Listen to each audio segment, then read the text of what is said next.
All right, thank you guys for listening to episode 4 of Remake Rewind, the podcast where we decide if remakes or reboots should have happened.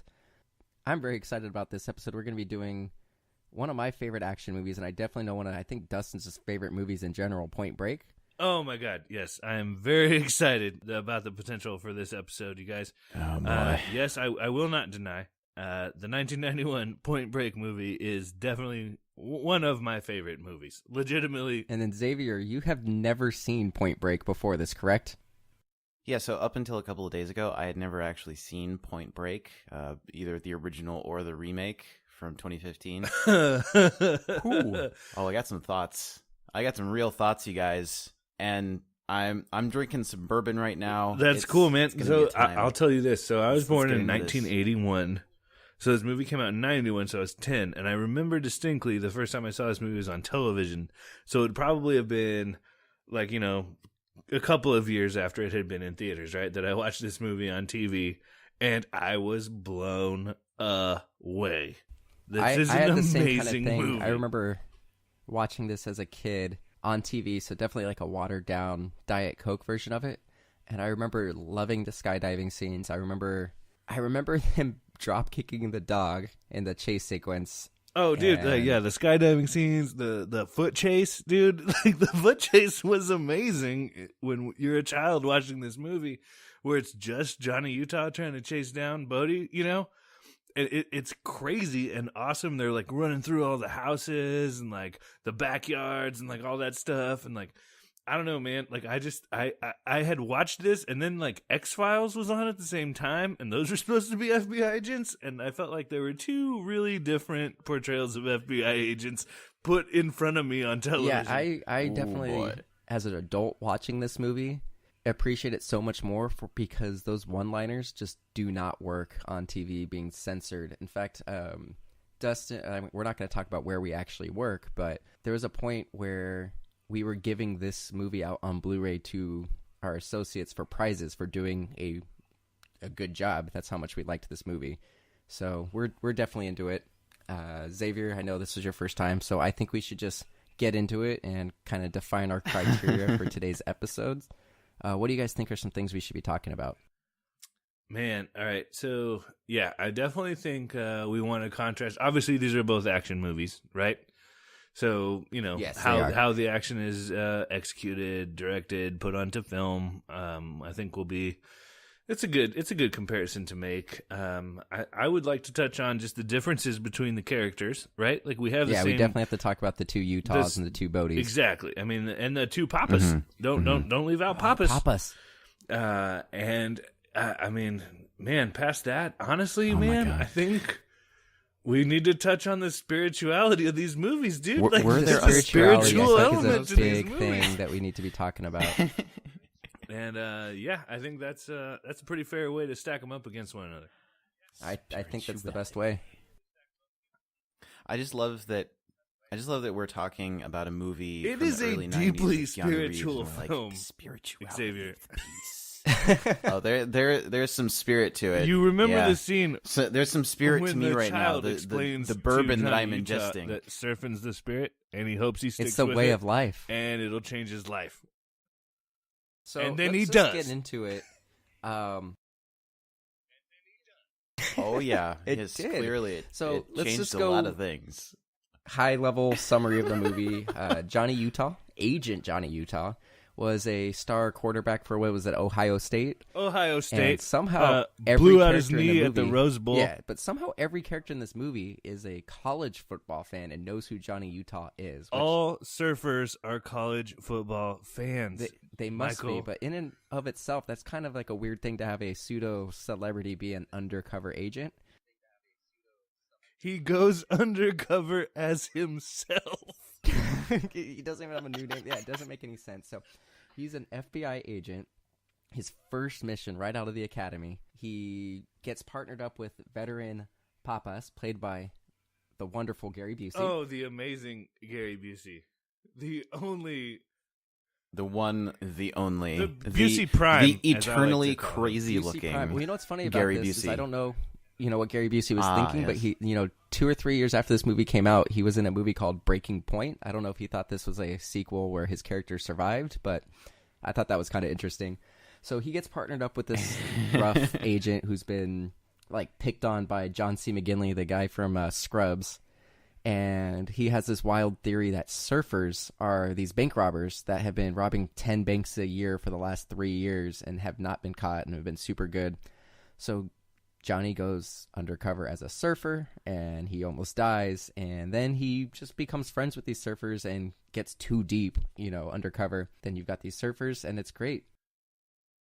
In too deep with surfers, you guys. In too deep with surfers. I think going into characters, then you have Patrick Swayze playing Bodhi, who's this kind of like pseudo neo Buddhist who's all about just enjoying nature and the thrill and just being kind of counterculture against society. Kind of not quite an anarchist, but also armed bank robber. We also can't forget the armed bank robbery. That's an important part of his but his whole deal is like he's committing armed bank robbery. Yes, it is a crime. I'm not saying that is not a crime. But his whole deal is like, the projection of strength and that overwhelming force. Like he mentions like dog psychology or something at a certain point to where it's like he will intimidate the shit out of all the regular people to where they can just go steal all the money. And no one, like he's not robbing banks to kill people. Like murder is not on his mind. He's not a killer. Well, he's just trying to finance their whole operation. That's the thing I kind of found odd because he does kind of act like he's anti-violence, but his first real interaction with I would argue Johnny he's Utah, anti-weakness. He is, but he also beats the shit out of like him and Johnny Utah like beat the shit out of these like rogue surfers. Yes, they do, because they're like phony macho dudes. Like they don't have the strength to back up what they're projecting, right? Like it all kind of works in this Bodhi's weird culty kind of philosophy where like you project strength and then you back it up. Weakness. He also shows weakness in his own where at the end, and we'll get into it a little bit more detail later on, but at the end when he has Tyler abducted by Rosie, and he's like, I couldn't do that. I could never kidnap her and everything. So I felt like that kind of portrayed me. So he made it seem like he's not capable of doing I don't think that's physical weakness. Like I don't think that's like he's physically weak. I think that's he can't do the dirty work, and he knows that about himself. Like I think the redeeming factor about Bodhi in this movie is he's probably the most self-aware character of all of them, and he's kind of trying to guide Johnny Utah to the same place, Like knowing your own limits, knowing what you can handle or what you're prepared to do, and that's what makes this weird, lame, shitty '90s movie a very spiritual movie. So, I mean, taking a step back from that for just a second, can we just acknowledge the fact that this is a movie about an FBI agent infiltrating a group of surfers? What's your point, Xavier? Like, crazy burnout, fucking. These are guys who you would usually think of as just being like, "Come on, man, dude, let's go tribe out there, let's go dude. smoke It's some weed and get some Hey, Xavier, some weed waves, isn't dude. free, and surfboards aren't free. Yeah, but I mean, do you really have to go rob 10 banks? Dude, who's paying for all the planes? Who's paying for the jumps, man? Who's paying for the house? Who's paying for the drugs? I don't know about you, Xavier, but I know it's like $100 just to go skydiving once. That party that was at Bodhi's house ruled, man. Do you see all the chicks there? There was hella drugs. Like, everybody was having a great time. That costs money.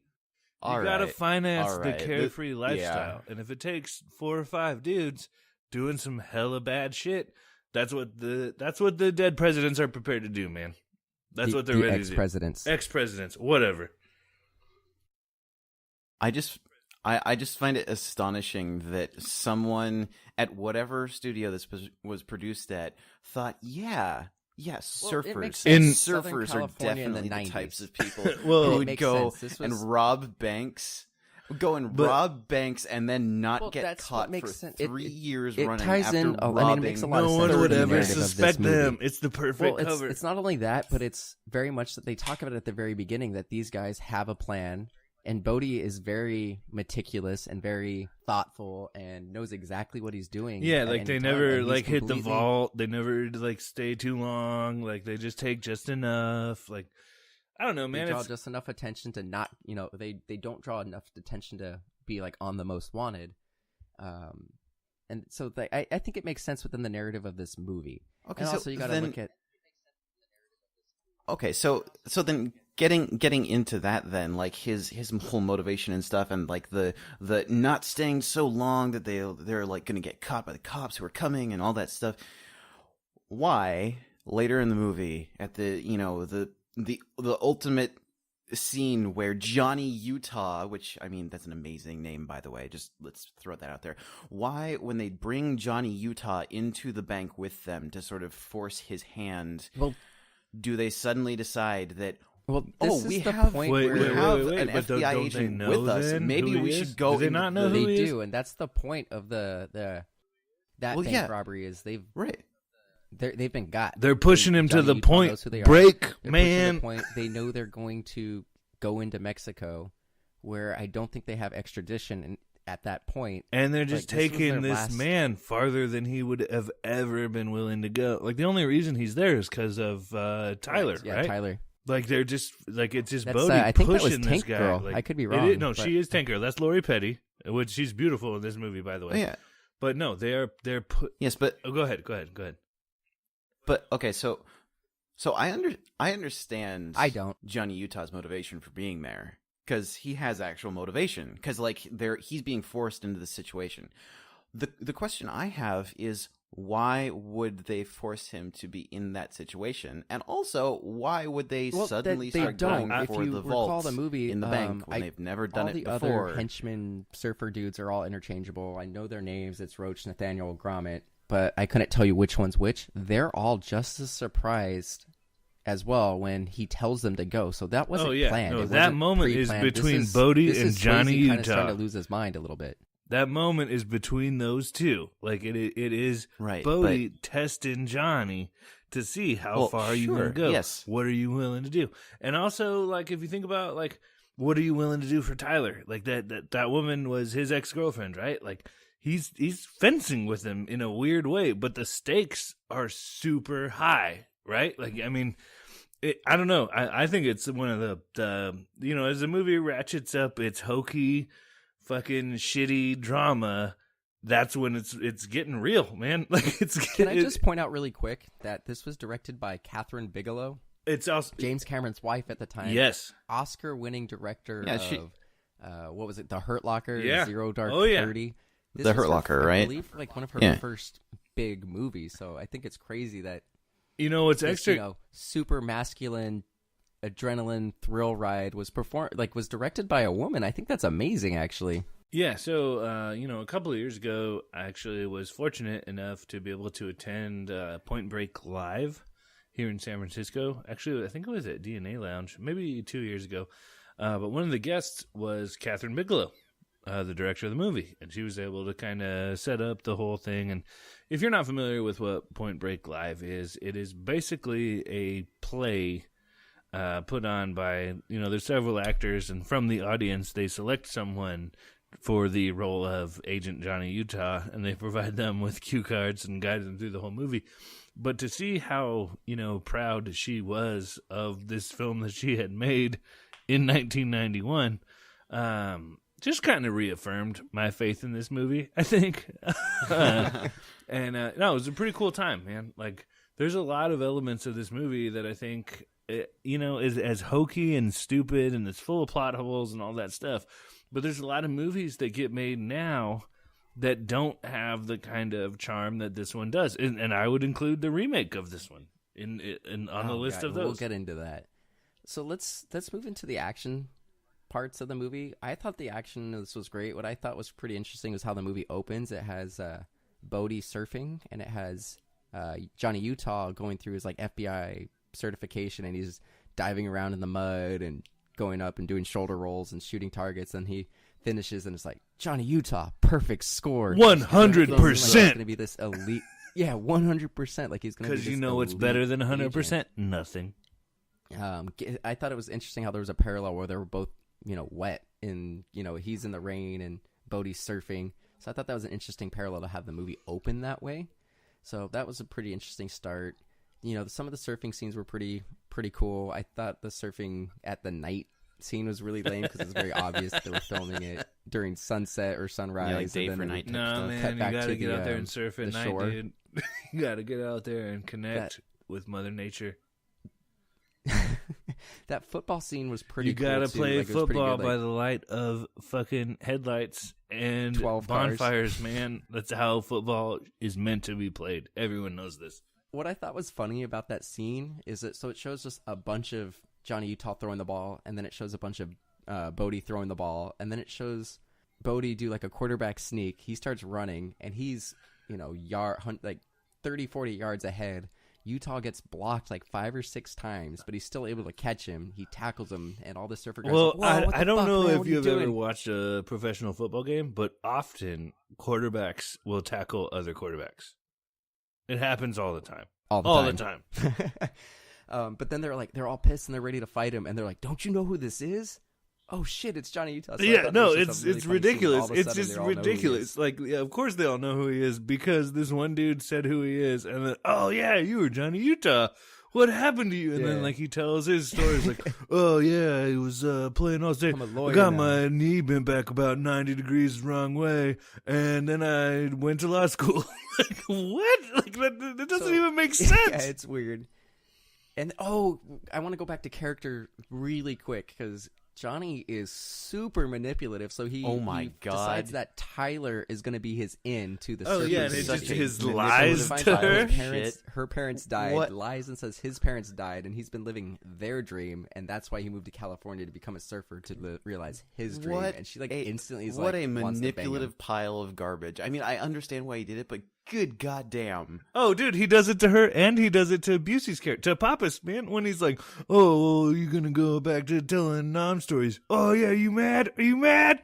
Good. Like, all that is like, dude, you're just being a terrible asshole to everyone you encounter. Well, what's really fucked up is it's clearly Tyler has some trauma around this, and when she finds out he's an FBI agent, and it's super like, her reaction is extreme. She goes in with a gun, and she's like, "You're a liar," and like fires around, and like wakes him up, and then she's like starts asking questions, and the first question she asks is like, "Are your parents really dead?"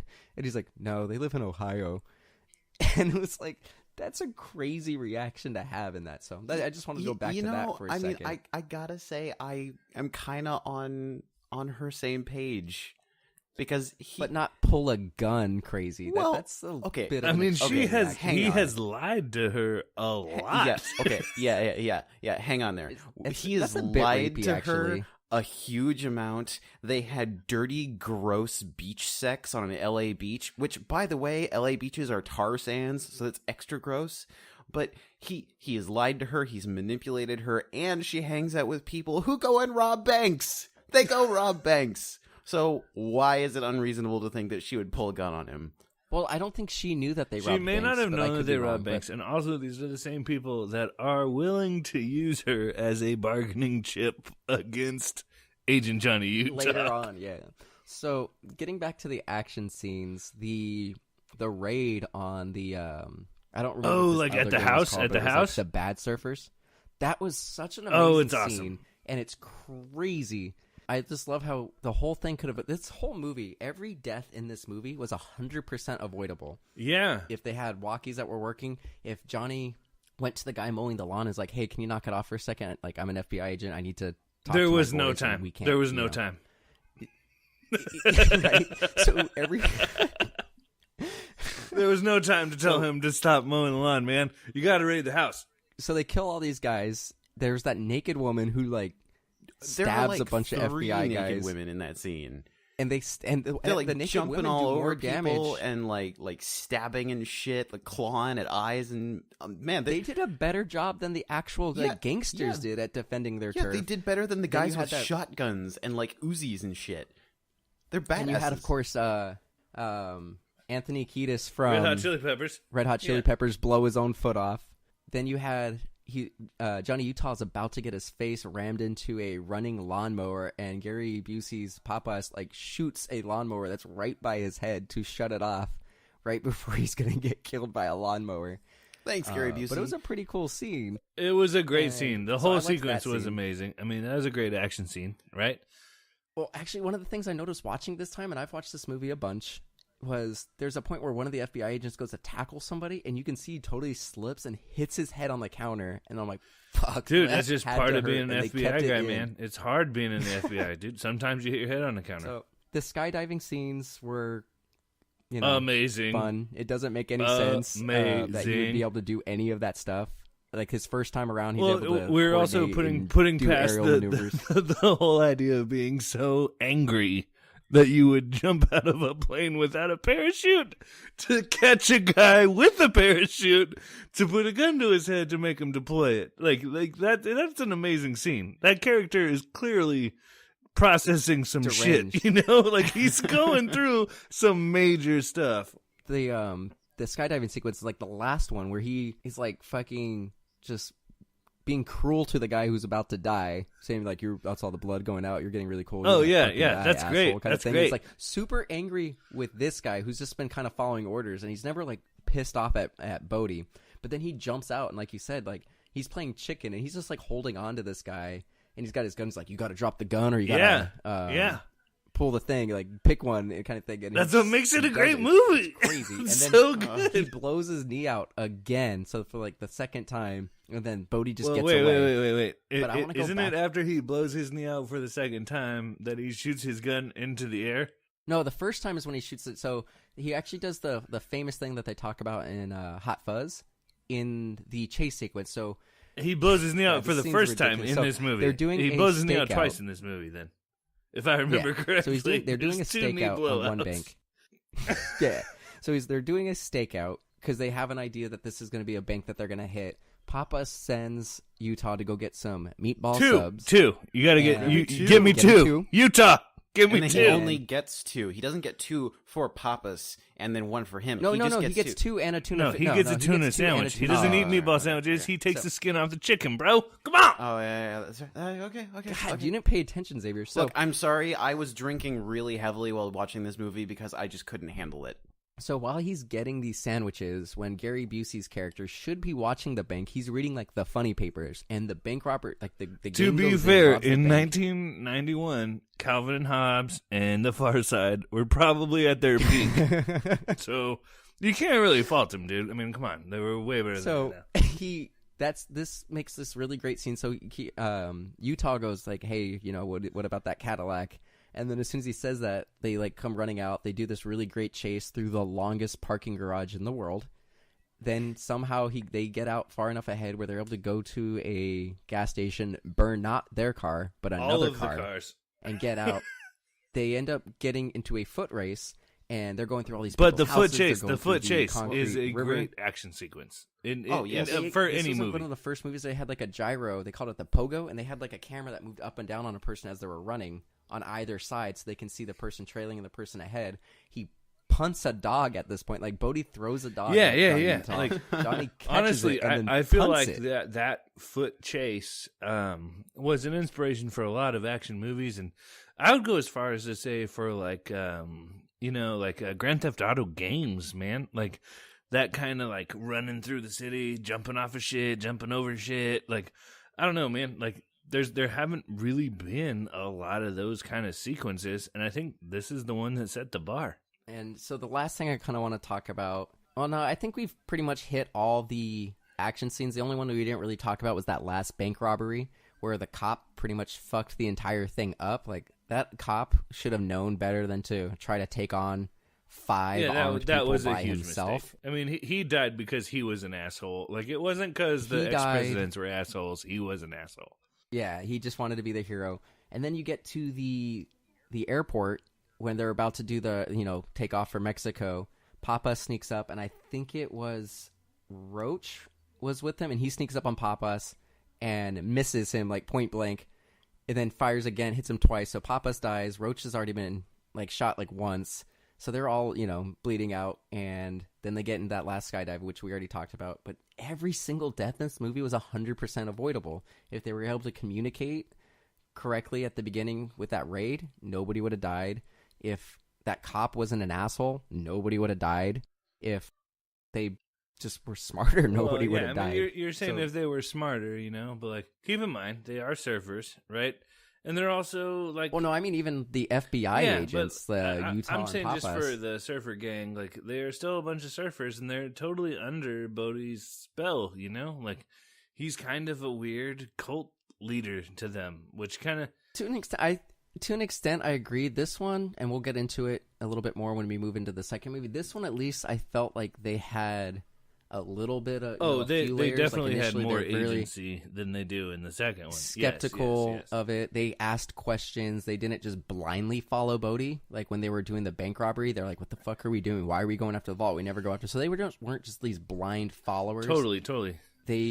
When they found out that Utah was an FBI agent, they just wanted to, just leave. They did mess with them a little bit in the airplane when they were about to skydive, but ultimately they did have a little bit of like a mind. Yeah, they when have we get their into own the second agency one, as we'll find that it characters, wasn't like that. And I think it kind of leads us into, if we're going to go into our third, point of evaluation here about the spirituality of it. I think that the Bodhi in this movie was much more understated, but at the same time, way more like philosophical, much more effective would be a great word. Like the Bodhi in this movie was definitely trying to redeem Johnny Utah in a weird kind of way, or at least forge like kind of a brotherhood or a friendship with him. Obviously he did some fucked up shit to him. Like he kidnapped his girlfriend and was gonna have her murdered if he didn't get him to a specific place at a specific time and all that stuff. So, yeah, I agree that philosophy was a little bit more digestible. Yeah, and then it seemed more real. Like people would actually do this. Yeah, and I felt like there was more to overcome. You're summer. Watching the movie through Johnny Utah's lens, and you're like, "Hey, surfing is actually hella hard if you don't know how to surf already." He has to learn how to surf. He has to learn how to, be in the ocean. He's a lame nerd from Ohio. He doesn't catch his first wave until not for way later, Bodhi and for night. having to take lessons from a woman. It's a much more humble kind of Johnny Utah than I think we get in the remake. So I just kind of want to talk about the end scene, and then I think we should transition into the new one. But at the end, Johnny Utah blows out his knee again. Bodhi pretty much just walks away, and it goes back to, I don't remember how long it was, like 17 months later or something like that. Like they knew that the 100-year storm or 50-year storm, whatever it was going to be, was coming. So he meets him in Australia, and he has a bunch of Australian cops. First off, I don't think they have jurisdiction like that. I don't know if they would allow him to go by himself after all the shit that went down, because he was about to be investigated. Johnny Utah, bro, of the USA FBI. So he goes and catches Bodhi right before he's about to ride this 100-foot wave, and he's kind of like, "You need to go down. You gotta go down. This isn't gonna happen." Yeah, we're gonna take you down. I got you. And they have a little bit of scuffle. Bodhi actually kind of beats the shit out of him a little bit, but he gets some handcuffs around him, and he's like, "You can't do this to me. You can't cage me. I wouldn't survive." And at that point, I was kind of like, "Well, fuck you, man. Like, you did all these things. You killed my partner. You kidnapped my girl. But why does Johnny Utah let him go?" But the part of it, I think the reason why is Bodhi asks him, because they have okay, so they both have reversed hairstyles at this point, right? Patrick Swayze has this super short, clean cut look, because I think he had another movie coming up actually, and I think Keanu had the same thing where he had another movie coming up. I think he was about to do Bogus Journey, if I'm not mistaken, but. Yeah. They're talking to each other, and then Bodhi asks him, he's like, "Hey, are you still surfing?" And Keanu's like, "Every day." And he changed his life, man. This movie changed his life, and I think that's where it comes to a head, and that's where that spirituality kind of happens, to where if Bodhi is supposed to be, it becomes his way of life. Bodhi's supposed to be this Messiah or this Savior or whatever, dude, he fucking did it for Johnny Utah in this movie.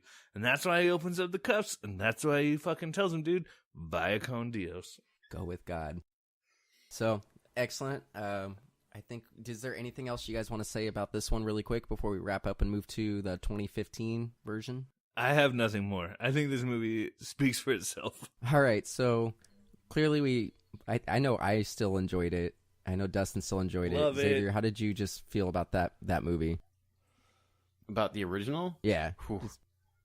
I appreciate where it's coming from. It is not for me. I'm sorry.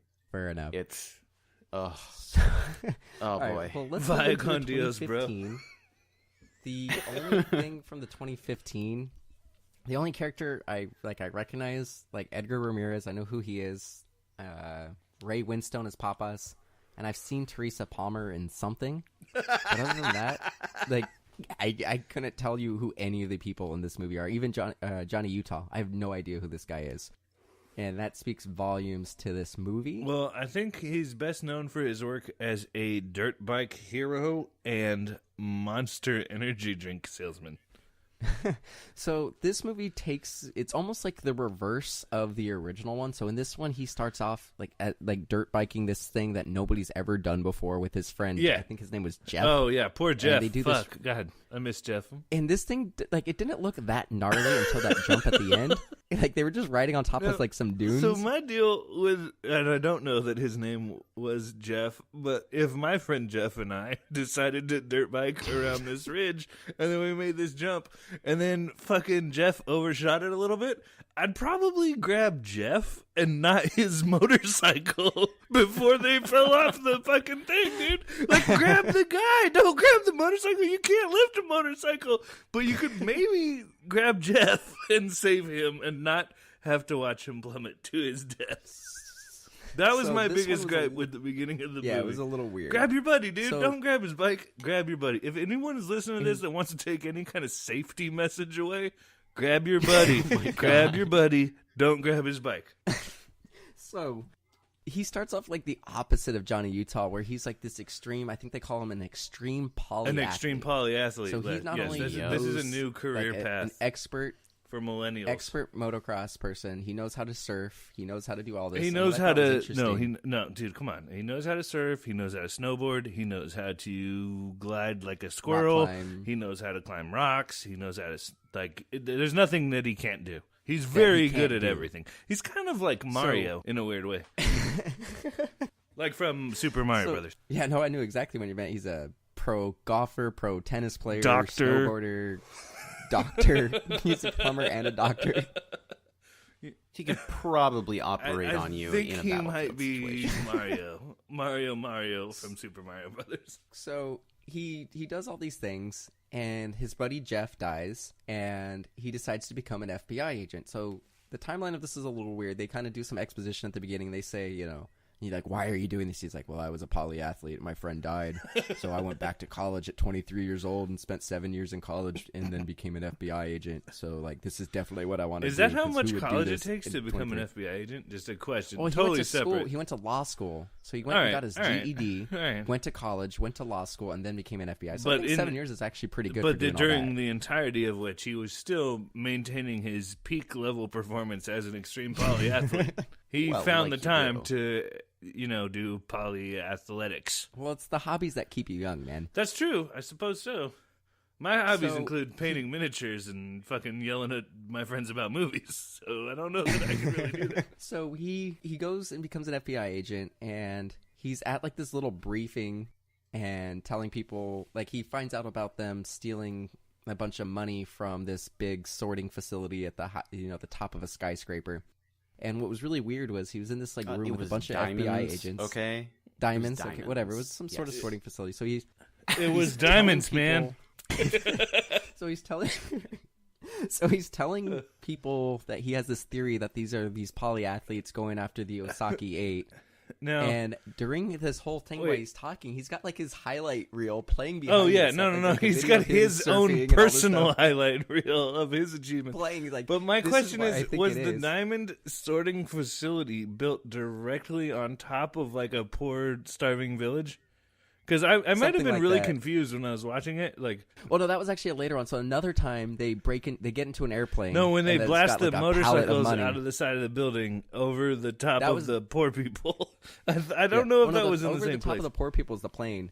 Well, the with poor the people money, got the the pallet money, full of but I'm money. saying at the very, very, very beginning when they jumped the motorcycles out of the building and then scatter the diamonds or something over the poor people, it didn't really make sense to me. I didn't understand the point of that caper.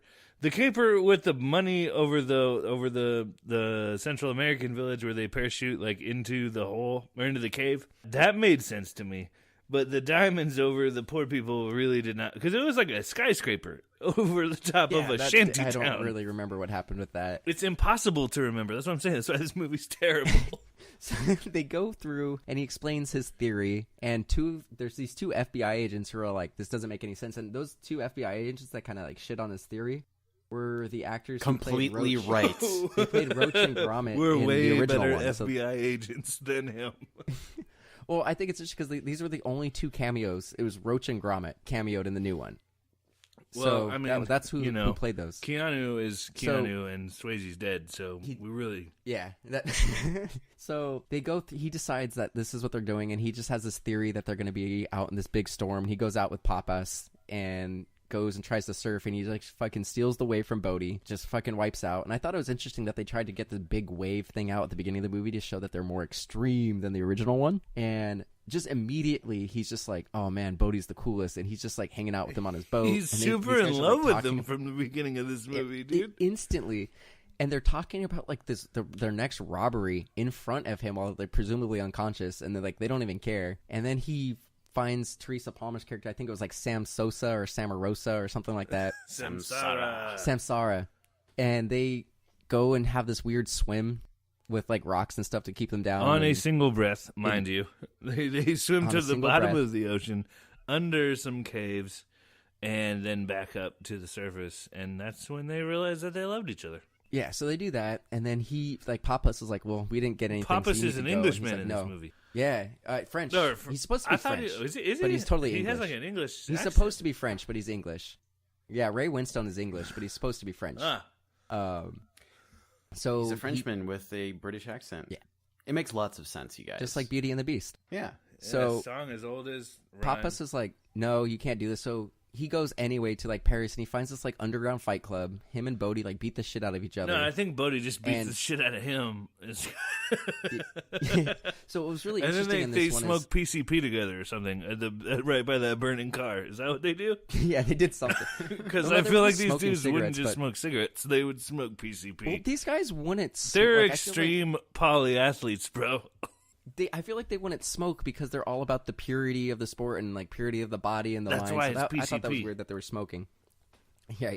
So they go through, and then he sticks with them for like 12 days, I think it says, and they go and do various extreme activities, resulting in the death of one of the followers. And what drove me crazy about this, and we'll start getting into the characters now, is in this one, initially, like one of the guys, I think it was Nathaniel, like the main henchman surfer friend guy, kind of gives Utah a little bit of shit at the beginning, but as soon as Bodhi was like, no, I invited him, he just becomes completely subservient. It's just like, okay. And they all blindly follow Bodhi everywhere. When they go up on the snowboarding thing and one of their friends die, Bodhi's like, that was his line. That's the way he meant to go. And then they don't care at all. They don't grieve for their friend. At the end, when they're, when their back is against the wall and they rob that bank and then they're climbing that mountain, I think the last person who died was Gromit. They're all interchangeable. I don't know who they are. He just gets a cramp, all fucking and kooks, man. he gets a cramp. He lunges for the mountain like once and then fails, and he's like, "Nah, I don't have this." And then he just goes like, they're all just willing to die for this. It's weird. They're just blind followers. This one was way more like culty in their worship of Bodhi, and in the whole thing about like the Ozaki 8, and that was the path to enlightenment or whatever. Like, they really hammed up. They really hammed that up, and it kind of bugged me with Samsara, where she, like, at the end there, she's like, "Oh, I knew Samsara because of this," and Bodhi knew Samsara because of this, and it turns out like she's, like, spoiler alert, at the end, like Utah thinks he's chasing Bodhi, and it turns out he was chasing her, and it turns out like she was deeply devoted to this whole thing as well, and was willing to die for it, and she hadn't done any of the other things. That was weird. Yeah, that was weird. And then, but it also kind of makes if we were to talk about like the spiritual element of both of these movies, like this one is really heavy-handed and way shittier heavy-handed than in the original. Like the original one is like, okay, cool, man, everybody's gonna take away from it what they want to. And in this one, it's like Bodhi's vision for what you're supposed to get out of all of these crazy extreme experiences is like the rule of the law. One thing that I liked about it, that I think it did do better than the original, was at least one of the themes. One of the things that I liked better was that Utah was super like grief stricken about his friend Jeff dying at the beginning, and that's why he gave up the life, which obviously there's no way he could have given up the life being, that Jax and everything and perfect at everything. But Bodhi right away is like, he made that decision. As soon as he got on the bike, that was his line too. So you didn't cause your friend's death. Like, he just died and it's his own fault. And then when they're snowboarding and Utah picks the line and they go and they follow him. And then they're like, no, we can't go any further. And he's like, no, we're going to go further. And he does it. And then that guy dies. He's super grief-stricken. And Bodhi again is like, no. As soon as he got on that board, it was his line. So I thought that was interesting how the big takeaway was, and it even tied into when Utah killed Sansara, was she made that decision. So ultimately, I think the only real arc in the story was Utah realized that he's not responsible for other people's actions, and I did kind of like that. I like that. I think this doesn't really fit with any of our criteria, but I did want to bring it up, is I felt like this movie really showcased just terrible tattoo choices for a lot of the characters. Like, I felt like it was just like someone's child designed these tattoos. Maybe the same person who did the Joker for the DCEU. Fuck, maybe, dude. Like, they're just awful. Just these weird, blotchy, shitty, amorphous all over his entire bullshit body, like on all of the characters. Like, all of them have it, man. And it was just like really distracting and stupid. And it did nothing for me. I just wanted to really point out how terrible. Going into the characters really quick. Oh, go ahead, Xavier. This entire movie. Oh, yeah, I was just gonna say that. Really, this entire movie, the characters, the whatever themes you can sort of extract from it, of which there are very few, like the action scenes, it all just made me think, like, oh, this whole thing was visualized by a 15-year-old kid who was like, oh shit, it'd be cool. There's these guys, and they jump off cliffs, and they got tattoos. Totally. It just came too late. And like, so if this movie came out earlier, like when Triple X, like I felt like this was, it would still be a shitty but I think movie. this is Triple X without the Triple X and Fast and the Furious without the fun. Like, it just took itself too seriously. Honestly, I think it's what really distinguishes itself from the original one. Is like, you can say that the original one, like, the premise is hokey and stupid and whatever, but it's not as fucking shitty as this one, So like. Well, I think the key difference between the original and this one, quality. I'm not going to say that I am a huge fan of the original, but the original at least had some like charm and some memorable it just had things better to it. actors. I'm not going to say the acting wasn't great, but it had heart. Whatever. That's what it is. It was a fun movie. Well, yeah, like you could care that the people, or you could tell that the people cared what they were doing to some extent. Whereas in this one, it was just like, if you can think of a movie where somebody is phoning it in, it's this one, and it's every single fucking person in the goddamn every movie. Damn character in this movie is like, oh, we're in the new fucking Point Break. We can do whatever the fuck we want. We're fucking retards. But yeah, it was pathetic. I agree. That phoned in every line delivery was really flat, permeated the whole entire thing. Where there's like, oh, this is an action movie that's really stupid, and I know that. And so my character is going to be a really stupid action character. If they had a wink and a nod to the stupidness, like, it would have been a little more fun. But they just played it too straight. It was all monotone. Like, every line delivery from every actor was the same. That's the thing, man. The 91 movie takes itself super seriously. And that's like why the I Naked love Gun it. movies. Like, when you're doing something world. stupid, you need to play it straight. No, totally.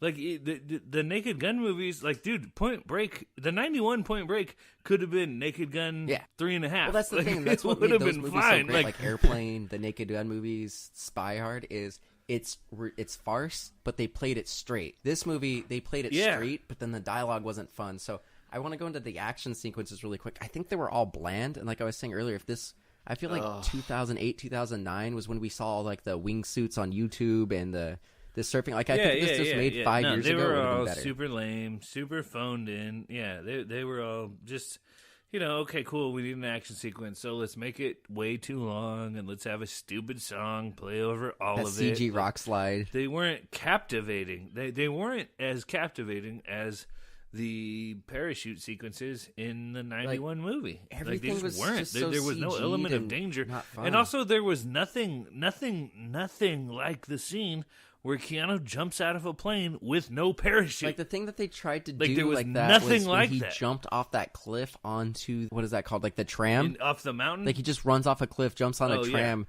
Yeah, whatever though, whatever. The stakes were not nearly as high. It made no sense that he would do that. They didn't build it up. No stakes. Like it made no sense. Well, it made no sense that Keanu would jump out of that plane with no parachute either. Right? I believed really that a little bit more because at least he didn't know where Tyler was at that point. And the only way he would know is he had no idea. He had a little bit more at stake. It's still an irrational decision. It's still an irrational decision. It's still a crazy thing to do. But at least you understand the character's motivation for doing it. Whereas in this one, it's like no one's gonna get killed if he doesn't. Nothing needed fucking to happen. Do this shit. Like it's just to make an action scene in a movie, and it was lame and boring and tiresome. I did not enjoy this at all. So I think, the action sequences were all bland. I don't think we need to go into any of them in specifics. We've already kind of talked about the philosophy of just being like a cult, and the character-wise, there wasn't any characters. Like there was no arc really. Everything was flat. Pappas was flat. I don't think there were any characters. It was just $100 million just eye candy that wasn't very good. Bullshit. Just straight bullshit. Do you guys have anything else you want to say about this? Because I've got something I'd like to do. I got nothing more. Going around, I think we're all on the same page. I don't think this movie needed to happen. I think if it was made a few years earlier, it could have been better. My biggest thing with this movie was if it was better, then awesome. It would have been great. If this movie was a lot worse, it would have been better. Like, if at least if it was so bad that it was good, like Fast and the Furious, XXX kind of style, it would have been enjoyable. But it was just a Agreed. Agreed. So, I agree with you completely. I think right here I've got a little thing that I put together that I think is the reason why this should not have been made. I think this just really illustrates why the movie is so good. The air got dirty and the sex got clean. I am an FBI agent! Hey, you're a real Blue Flame special, aren't you, son? Young, dumb, and full of cum. Listen, you snot-nosed little shit! I was taking shrapnel and K-Sod while you were crapping in your hands and rubbing it on your face! I know. I guess we just must have ourselves an asshole shortage, huh? You're trying to tell me the FBI is going to pay me to learn to surf? Utah, give me 2. Saved your life, bro. Now, watch it. God, you're going to tear my skin. I'm so hungry I could eat the ass end out of a dead rhino. Vaya con Dios.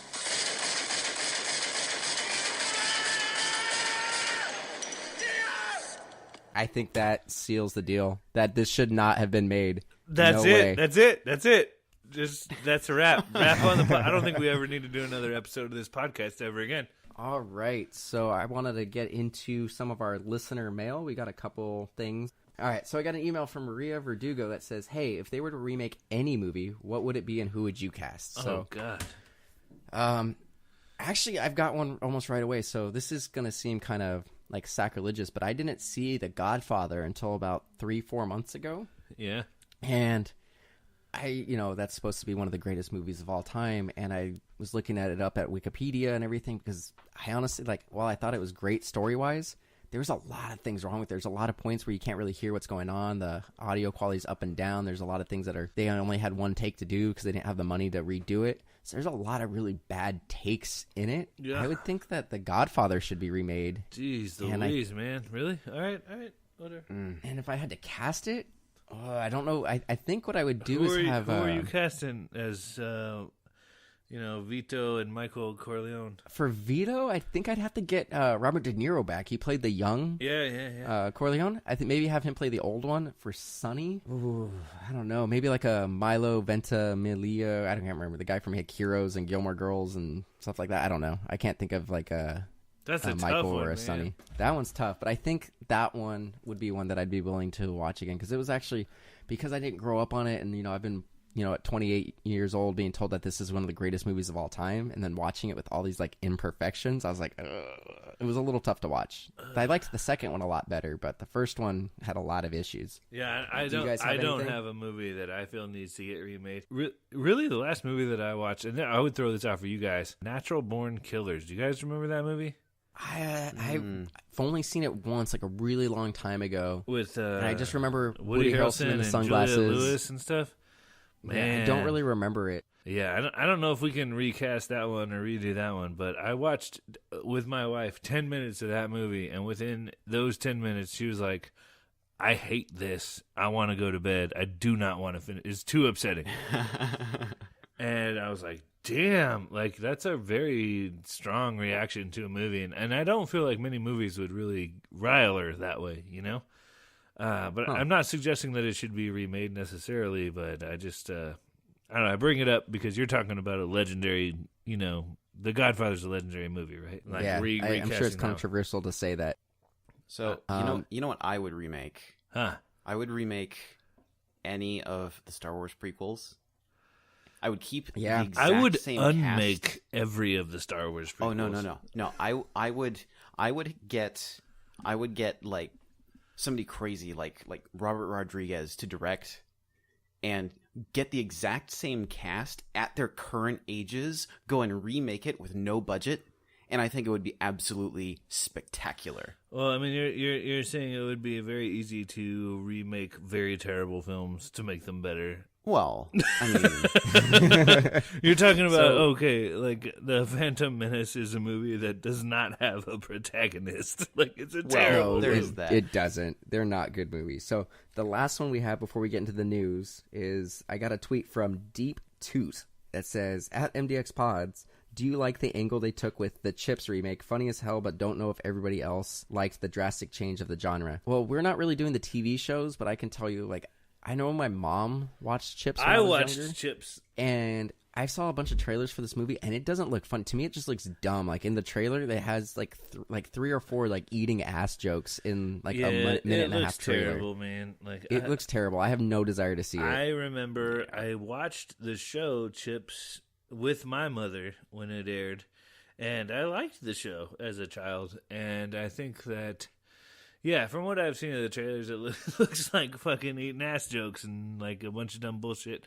I don't much care for, what's the white guy's name? Dax Shepard. I don't much care for him. I loved the Latin guy. What's his name? Michael Pena. Michael Pena and Ant-Man stole the movie. He was for great. Me. But this one, I don't know, man. I have no desire to see board. it. It just looks ridiculous. Looks completely unappealing. It's unnecessary. So going into the news, I only really have one story. All right. And they've been talking for a couple years about remaking Escape from New York, and they've announced officially that Robert Rodriguez is going to be directing it. And I haven't seen Escape from New York in a very long time. I remember liking it, think it was really cool, but I think if they are going to remake it, I think Robert Rodriguez is the only choice to make this movie. He's got that weird style with Grindhouse. I'm thinking, when I was looking at it, I saw some like mock-ups with Chris Hemsworth in it. Like visually, he actually looked pretty cool in it. But I think Tom Hardy would have been cool, but it's too similar to Mad Max. I think I don't know who I would pick. I think I would want to go somebody who's like a relatively unknown. Yeah, maybe. I don't know, Carrey. Yeah, nobody. Because when you think about it, like Escape from LA was almost a remake of Escape from New York, but much, much worse. Man, I don't know who you put as your Snake Plissken if it's not Kurt Russell. Like, I don't know who you know what I think they could do is maybe have this like a long, like maybe in the future, like 10, 15 years after those movies, and Snake is still in it, but it's like a different guy is having to do it. I mean, maybe, man, but like Kurt Russell still looks amazing. Like the Hateful Eight, that guy looks great, man. The hair, the beard, the whole fucking deal. He looks like a badass. Yeah, he made him just hella old. I think that would be probably the smartest play, if he were just an older Snake Plissken. Just make it a sequel. Shit, dude. Like, the guy looks amazing. He's able to hold his own. He's tough as nails in every role they put him in. Let's see. Bone Tomahawk, Furious 7, Hateful Eight. He's going to be in Guardians of the Galaxy. Like, yeah. We're seeing like a new, like a comeback for Kurt Russell. It's a I'm renaissance. cool I wouldn't call it a comeback. I'd call it a renaissance. Yeah, kind of like Stallone in the early 2000s coming back to Rocky. I mean, he just looks great still. Why not keep casting him? All right. Well, I think that's episode 4. Thank you guys for listening.